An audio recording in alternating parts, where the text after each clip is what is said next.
She was 84 and she came into our office and she said, "I'm looking for something in my life," and didn't have grandchildren, and her husband had passed. And, um, we have trained social service workers on staff, so they worked carefully with her and really made sure she could handle it, and matched her carefully with the right child. So it happened to be a young woman who really wanted to learn to bake, and my goodness, Marguerite could bake.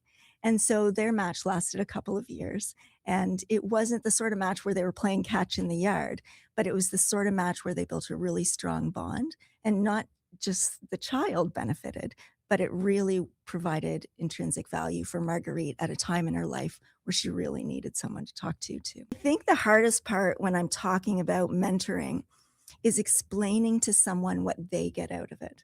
Because people think, well, this agency, they want me to give my time and I don't have a lot of time, and they want me to have some sort of skill and I have no skills. But what you get back is very hard to describe.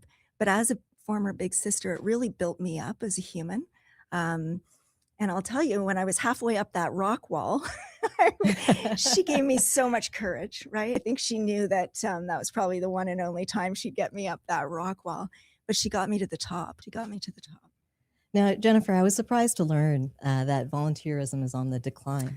Statistics Canada says it's down 18% since COVID. That's a pretty alarming number. And I mean, statistics speak for themselves, but what it's meaning is it's becoming harder and harder to get folks to give of themselves and their time.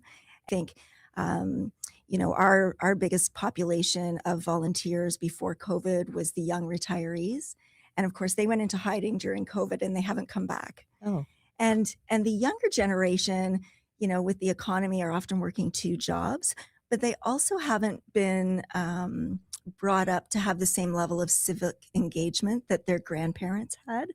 And so it's almost like we're redeveloping ourselves as a community, but the richness of volunteering is so important. We've got to find a way back to that.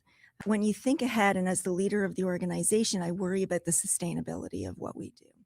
And so when you called and gave me this opportunity, I really wanted to come and give a big pitch for volunteering because it can be so rewarding for you. and so that's something that is declining and it's changing, and we'll need to address It that change. is.